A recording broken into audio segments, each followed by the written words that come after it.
Isang magandang araw sa inyo mga ka-isla, panibagong araw, panibagong lugar naman na-explore natin. So ayun, may nabalitaan kami na may bago daw resort doon naman sa Hortan. So ano pa ba, explore ulit natin. Makakasama natin ngayon, muling nagbabalik si Princess Martin. Habang wala pa kasing pasok, so sinasamantala namin na magkakasama kaming lahat kasi ngayong buwan, katapusan, babalik ulit yung pasukan, so mawawala na ulit yung mga kasama natin ngayon. Naalala nyo naman nung huling vlog namin, diba nasabi sa inyo na mag-vlog kami, may panibagong resort kami pupuntahan. Yes. Yun yung pupuntahan namin ngayon mga isla, kaya sumama na kayo, halika na at mag-enjoy. Let's go! So wala pa sa update, ito palis na kami ngayon. Yung kasama natin si Paul ay nagmotor lang kasi hindi kami kasya, napakarami namin ngayon. So nandun sila sa likuran at ayun, may bakon tayong radyo para ma-update natin sila kung nasa na ba. Paul, asa na kayo? Dahil dito lang kami sa likod ko, let's go! Tinesting lang namin yung radyo Kung okay yung pick up ng signal. So alis na tayo. Ready ka na ba? Ready na ako, let's go! In 3, 2, 1 Let's go! So alis na kami mga ka-isla. Ready na ba kayo? Ready na kayo sa manibagong adventure? Yeah. Ha?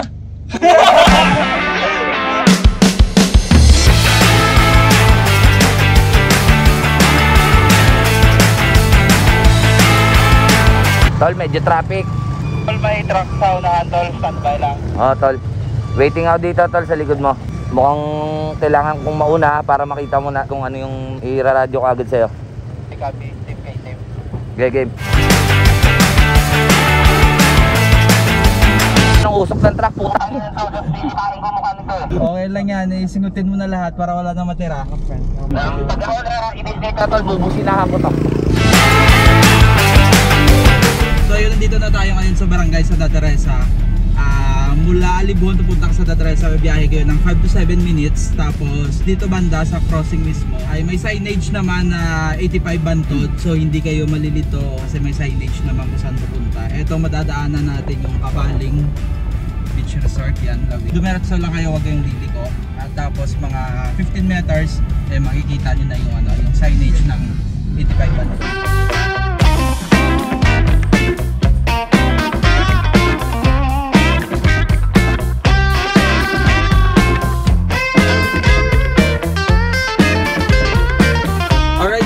So eto, napapasok na nga tayo ngayon sa 85 Bantod. Malapit lang pala to sa Sinugora. Ayan, paliko na tayo.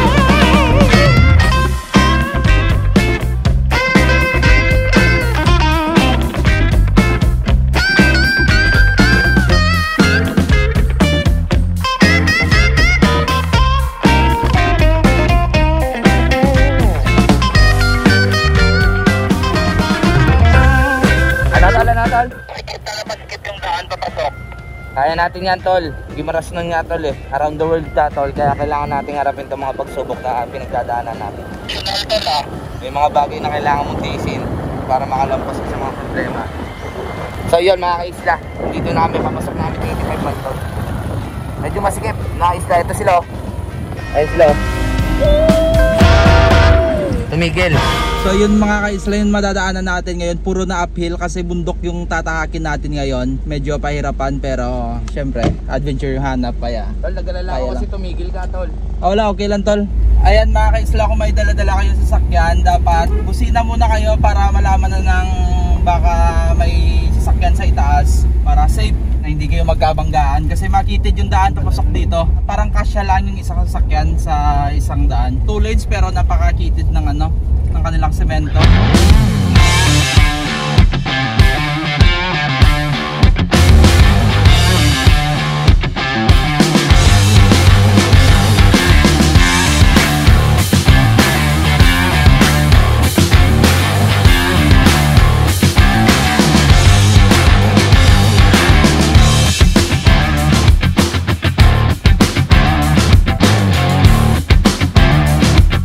Pala yung daan dito, pagdating natin white rock sign, hindi na sementado yung daan.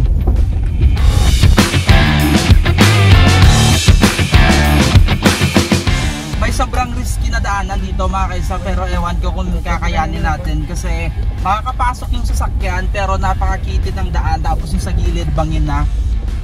Ewan ko kung makakaya natin mamaya, tignan na lang natin. Ibang klase kasi minsan yung nasa gupa tayo na eto ginawang parking area yung daan. napaka-gated. Ayun, hindi tayo makakapasok. Ito yung malupit. Wala pa yung driver ng tricycle. Nyel, baka nga Nyel, medyo ipagilid mo siguro yung tricycle. Hindi tayo makakapasok. Paalam ka lang sa mga driver dyan, maging responsable tayo. Alam natin resort na papasok dito. Diyan yung nilagay yung tricycle. Alam nyo naman nalabas-pasok yung mga sasakyan dito.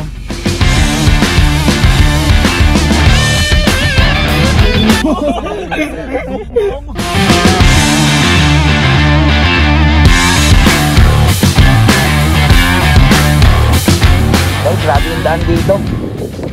Pahirapan dito kapag nagmotor ka kasi hindi sementado yung daan, tapos feeling ko madulas kasi white tracks. Ayan, so mag-ingat kayo mga rider na gustong pumasok dito kasi hindi basta-basta yung daan na dadaanan nyo papuntang 85 Bantod. Tol, mag-ingat ka tol, ang daming mga bato.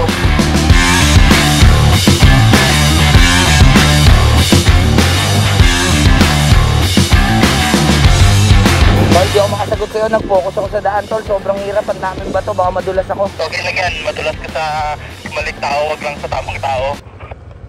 Tol, ang pangit mo humugot, tol. Advice ko lang sa inyo kung may sasakyan kayo na dadalhin dito, hindi kaya ng auto siguro, dapat mataas yung mga sasakyan nyo para may laban talaga sa lubak-lubak na daan. Tol, check ko muna yung daan tol, kung kaya, kung makakapasok ba yung sasakyan. Taas. Saan ako diretso ako? Diretso? Oo, motor lang tol. Check ko muna. So yan mga kaisla, sobrang taas. So check muna mga kasama natin kung kakayanin ng sasakyan. Tol, cancel yan, tol. Cancel ka. Ayun nga, nakita ko dyan yung daan, napaka-risky tol eh, bangin na agad eh. Eto, tol, bangin to, tol. Cancel. Okay, dapat yung pataas, tol. Kaso nga lang, tol, ako hindi na rin ako diretso. Mukhang iiwan ko yung motor dito. Last time nakita ko sa vlog, napaka-risky Tol kasi bangin na eh.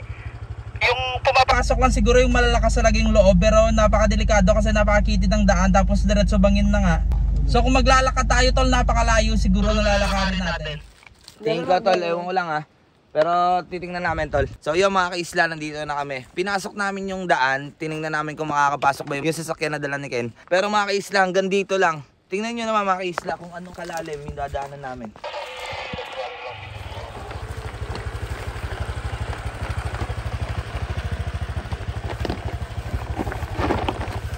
Yo mga kaisla, nandito na, nauna na ako doon. Hindi na ako doon dumaan. Dito kami dumaan sa may kabila. Tayo natin sila, Ken.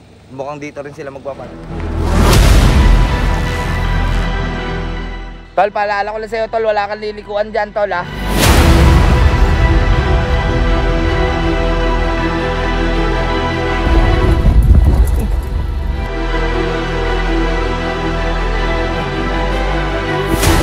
Cancel mo na yan, tol! Tol, cancel!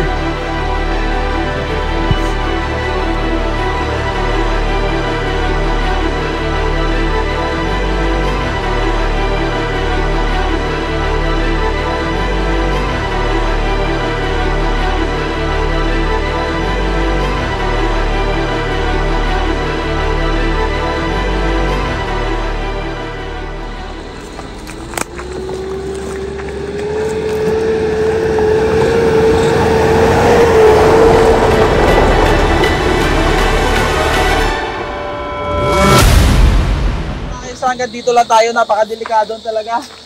Sobrang lalim na. Hindi na kaya na sakyan natin dito. Babalik na lang kami sa ilalim. Kala ko makakaya pero wag na natin isugal. Piliin na lang natin na safety yung kasama natin ng yung sasakyan. Mga ano na lang siguro, mga immortal na lang siguro yung mga kaya bumaba dito. Napakalalim, delikado. Yung mahirap dito, kaya natin bumaba, pero yung ganito yung struggle mapunta dito sa 85 Bantod. Napakaganda ng lugar, sobrang amazing, pero yung dadaanan natin at struggle, eto, sobrang hirap. Hello guys! Yan mga isla. Sa lubungan sila.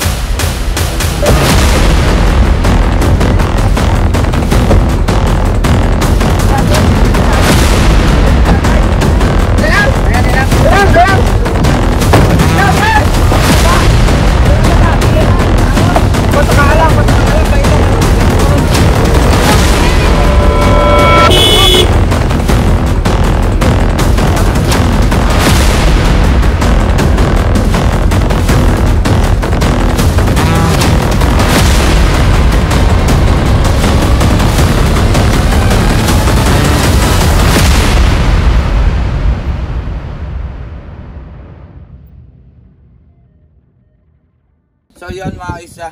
Grabe pala yung adventure, yung daan punta dito. Napakadelikado pero yun, pinili na lang namin na safe kami. Kaya nilakad na lang namin papasok dito. Iniwan namin sasakyan namin sa itaas, tapos nilakad na lang namin. And so nagpahinga muna kami dito sa maliit nila na kubo. Tapos makikita natin dito yung napakagandang view. Tapos aakyat naman tayo ulit. Tignan nyo yung aakyatin natin. Napakataas. Ayan. Pahinga lang kami ng konti dito. Nandito yung parking lot nila pero hindi na talaga kaya na nasakyan nyo pababa dito.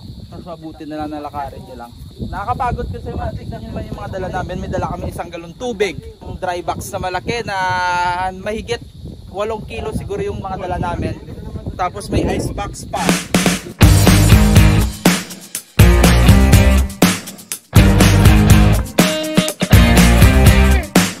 Kung gaano kahirap, kanina na nasa ilalim kami. Mas mahirap kapag andito ka na sa ibabaw. Mas napakatirik talaga yung aakyatin. Pero mga isla, papunta lang yan. Pero pag pauwi, ganun din.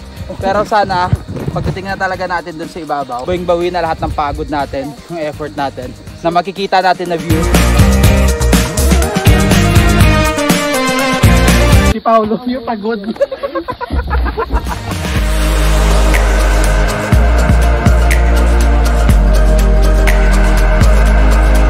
Ayan mga ka-isla, dito na nga kami ngayon sa 85 Bandon sa itaas. So ito yung tanawin na makikita natin, napakaganda, overlooking.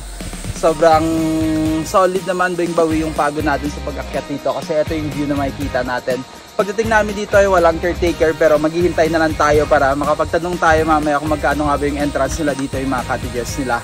Sobrang napagod kami, hindi pa kami nakakain. Ayun, kita muna tayo sa mga kasama natin. So, action, Paulo.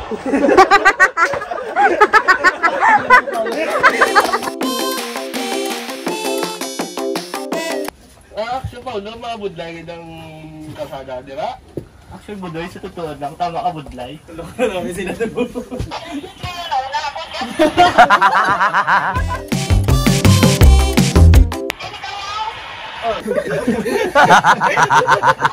So yun, may mga bikers na dumating. So tatanungin natin kung ano experience nila. Kasi nga kami nga sasakyan tsaka motor dala namin pero sobrang hirap, pero sila ano pa kaya ang bike. Boss, ano na-experience mo papunta dito? Ano ba? Nakakapagod?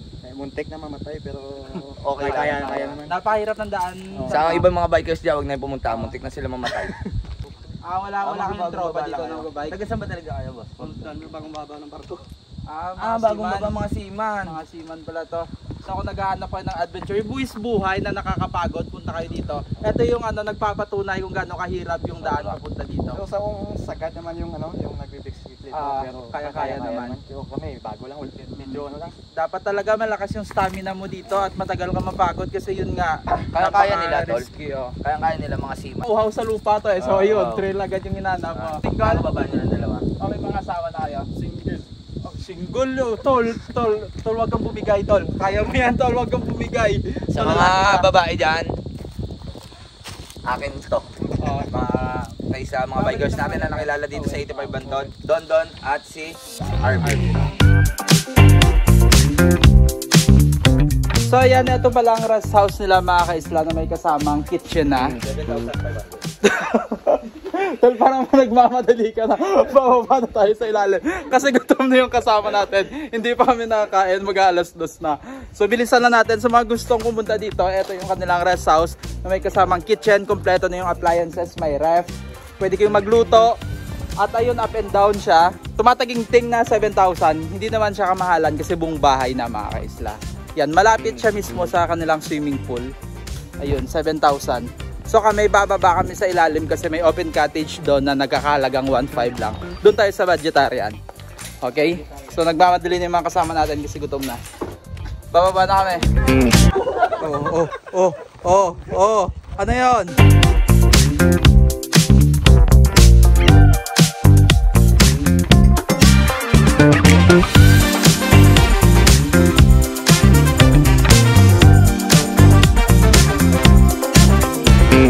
So yan, nakausap natin yung may-ari, yung may puting sasakyan na dapat naka-booking first muna kayo bago kayo pumunta dito kasi hindi sila nag-a-allow ng walang booking na mag-overnight. Tara, check natin. Uy, sobrang ganda din ang kwarto nila. Ayos, sobrang ganda, solid. Tapos ito yung background natin, dagat ulit. Supo tayo. Yes. Dito rin yung relaxing.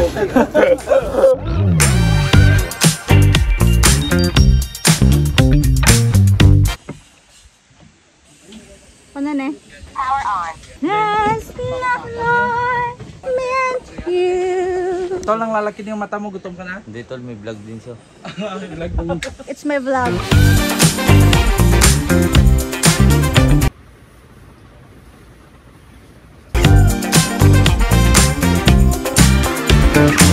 Yo, wrap mga ka-isla, yun katapos namin kumain. Siyempre, mag-iikot na tayo dito para makita natin yung kagandahan ng 85 Bantod. So eto, may nakita kami na parang lagoon siya. Fresh water daw to, galing sa itaas. Ayan.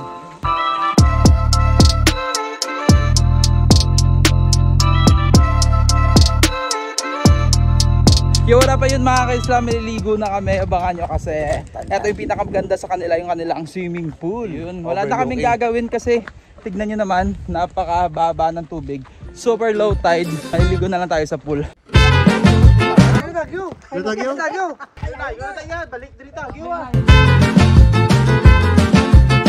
Mga ka-isla, nagtatalo-talo sila doon sa baba. Habang ako, papunta na dito sa taas. Tama yung dinaanan natin kanina, dito na tayo dumaan. Ayan mga ka-isla, maliligo na ako. Ang paki sa kanila. Ulit. Puto na kaming. Ping. Ping. Ayan na mga ka-isla. Ayan.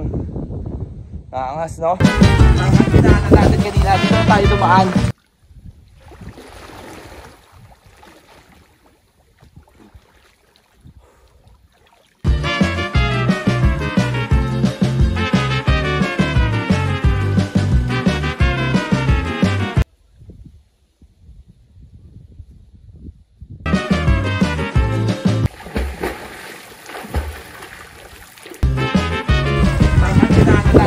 Dito na tayo dumaan. I was done growing up, had enough of chasing down the sun, but suddenly I can see everything evergreen. I won't profess I've got it figured out. I know I'm only getting started now. Still learning the ups and the downs. Evergreen. Mga ka-isla, naalala nyo ba nung nandun kami sa Isla Bali? Di ba mababa yung tubig? Ngayon mga ka-isla, dito sa pinuntahan namin, mababa na naman yung tubig. Kaya eto na naman, we're back sa panghinas.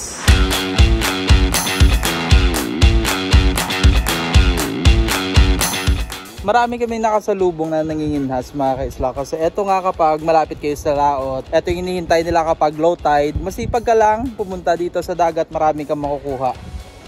Ayan, nakikita nyo ito yung sea cucumber. Ayan, gumagalaw pa. Wala kami nakuha. Naubos na siguro ng mga bata.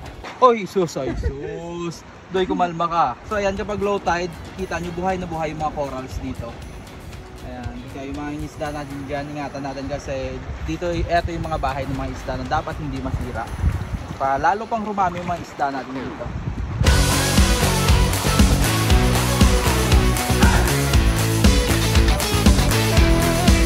Yan, walu-walo ang tawagin sa amin dito. Bakit nga ba tinawag siyang walu-walo? Kasi 8 minuto ka lang daw, 8 segundo, 8 oras bago ka mamatay kapag natuklaw ka ng isang walu-walo. Yan, ang laki mga ka-isla. Eto, mas poisonous to kasi black and white siya. Yan yung, yan yung mga poisonous na walu-walo. At palaban talaga, agresibo kapag nakikita sila ng mga kalaban na yan. Poisonous snake dito sa ilalim ng dagat. Ayan. Uy. Oras natin ngayon is alas 6 na. So ibang kasama namin lumabas, pumili ng mga kain namin mamayang gabi kasi wala kaming dalang ulam. So yung cottage nila na 1.5, ito makikita nyo. Good for 2 person lang pala to mga ka-isla. Hindi 10 person kasi kami 10 kami. So good for 2 person lang to tong 1.5. So pero solid, napakaganda ng lugar mga ka-isla, napaka-relaxing kasi etong cottage nila. Makikita mo na yung dagat, makikita mo yung view. Tapos sobrang hangin, yun, napakaganda. Ayun na, paparating na sila. Musina na tol. At pinasok din. Oo, pinasok yung motor. Ayan, nakarating na yung mga kasama natin. May git din may git kalating oras siguro. Kasi napakahirap ng daan palabas. Ayan. Tingnan natin kung nakabili nga ba ng isda. Wala tayong uulamin eh. May isda, may isda. Uy, bangus. Bangus. Eto, solid. Ayan, fresh na fresh. Bangus lang yung nabili, ito yung uulamin natin mamaya. Okay naman yung daan, kaya. Kaya. Veterano to, Anthony. Grabe, veterano sa chicks. Veteranong driver pa.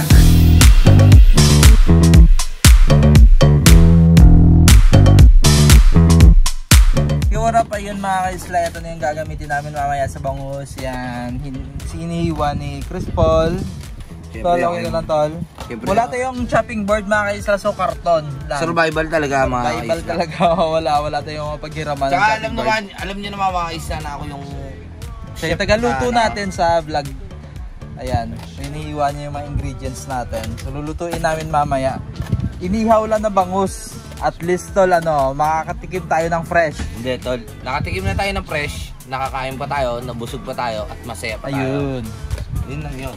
Ano man sabi mo Mark, tama ba? Yeah, it's correct. Gonna take whatever's mine.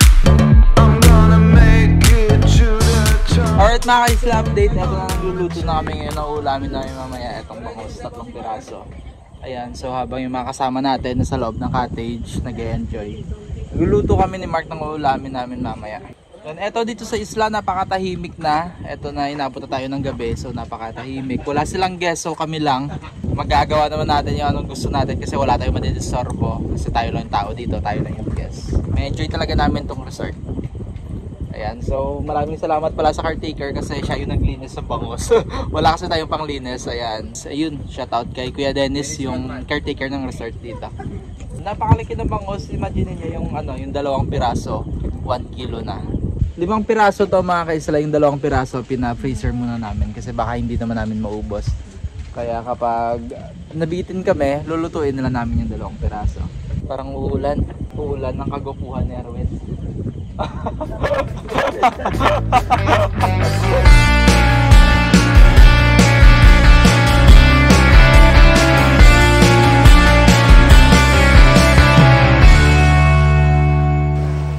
Pagkatapos namin kumain, mga kasama natin sa vlog nag-enjoy, nagkayak, ayan.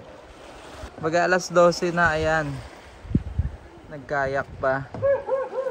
Hindi naman sila umaalis ng malayo. Dito lang sila umiikot malapit sa shoreline. Ayan o.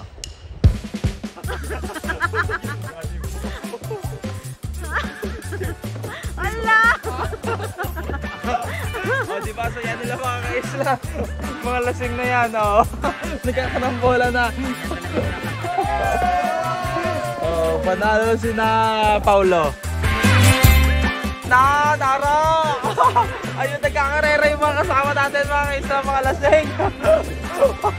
Oy, panalo si Anthony. Palong-palong si Anthony. Panalo, Budoy. Panalo si Anthony.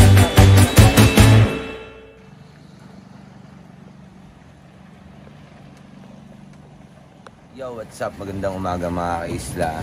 Kagising lang namin ng Team Gimaras noon. Time check, ano oras na tol? 7:12 at the morning. Siyempre. Mga ka-isla, ang sarap ng pakiramdam mo dito. Sobrang saya, sobrang ganda. Sobrang relaxing kasi Yes. yung lugar. So yun kagabi nangyari sa mga kasama natin na wasted na. Naglaro pa ng kayak. This oras ng gabi. Ang dami pa namin ginawa kagabi. Sobrang na-enjoy talaga namin. Nagsayaw pa kami. Overnight dito. Sumayaw pa kami kagabi. So yun mga ka-isla, magluluto kami ngayon ng aming almusal. Siyempre, always, your cook. At syempre dahil kagabi hindi tayo nakaligo. Tignan nyo naman sa ilalim. Sobrang linaw. gawin. Maliligo tayo pagkatapos natin kumain, maliligo tayo para sulit na sulit yung stay natin dito. So yun mga isla, samahan nyo ulit kami dito sa magandang umaga, dito sa 85 Bantod. Miluluto kami, almusal, maliligo ulit kami. So let's go.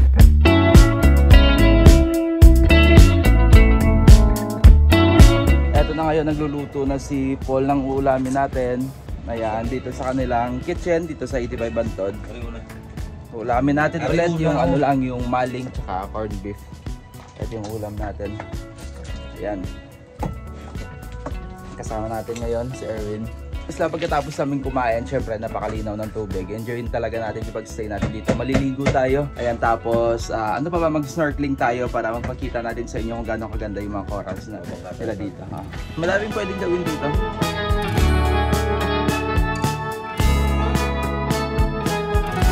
Ito yun na nga yung mga ibang kasama natin nagluluto ng ulamin. Diyan kami nag-stay kagabi. Ayan, dyan sa rest house na yan. So napakalamig kagabi, sarap ng tulog namin. At ayun mga kaisla, pagkatapos namin kumain, syempre medyo bitin pa yung stay namin dito. So magkakayak kami. Iikot pa kami dito para makita pa namin yung mga ibang spot dito sa 85 Bantod. At sobrang in-enjoy talaga namin. Sarap ng kwentuhan, yung banding namin. At eto talaga yung pinakamaganda sa travel kasi ayun, nakakapag-spend kami ng oras sa isa't isa. Syempre, balang araw kapag tumandaan tayo pwede nating balikan itong mga pangyayari sa buhay namin, itong mga vlog namin. Kaya ayun, pinipili talaga namin kahit dami naming struggle, problema sa buhay, pinipili talaga namin na ayun, makapag-vlog, makapag-ikot dito sa isla natin. Dami pa tayong mga isla dito na pwedeng diskubrihin.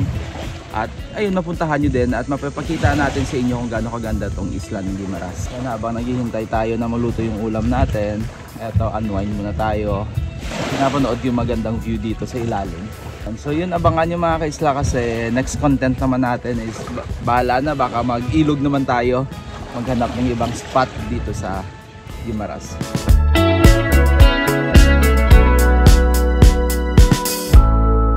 So yan na nga mga kaisla, update. Ito na, katapos namin kumain, magkakayak na tayo para matunan yung kinain natin. Ayan, kinakalas nila yung lubid para magamit na natin yung kayak. Ayan, tapos para hindi masugatan yung mga paa nyo, may libre sila dito na sapatos pang snorkeling. Ayan, para hindi masugatan yung mga paa nyo sa mga corals. Libre lang yan. Siyempre, dapat isauli nyo din. Eto yung dalawa natin kasama, umalis na, hindi makapaghintay. Oy!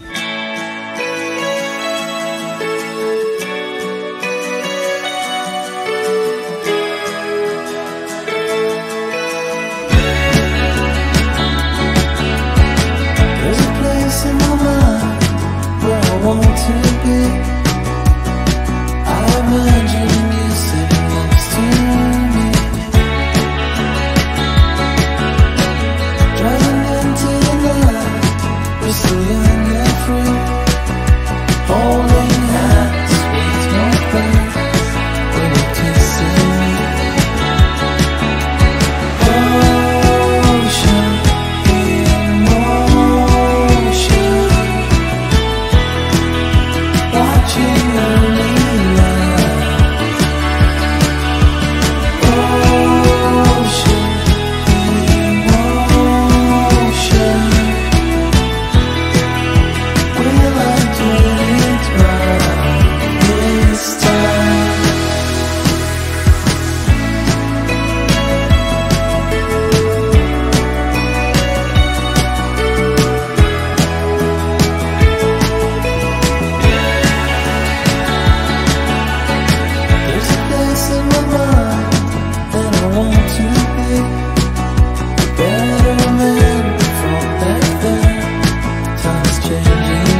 paligpit kami ng mga gamit, patapos na kami dito sa 85 Bantod. Napakasaya ng experience namin dito mula kagabi. Napaka-accommodating ng kanila mga staff dito. Inasikaso talaga kami. Shout out sa magkasamang lalaki at babae dito na cater sa amin kagabi. Thank you talaga kasi lahat ng mga kailangan namin ay meron po kayo.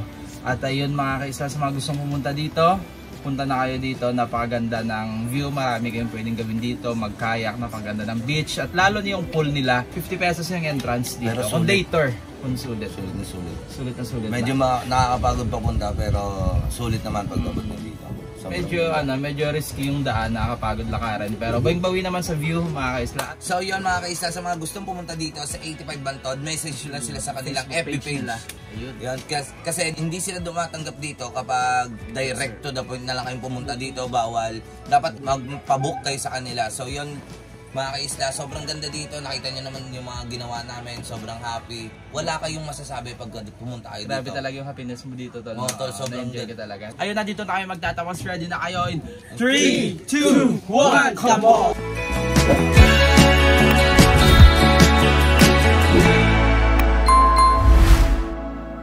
Yeah, it's correct.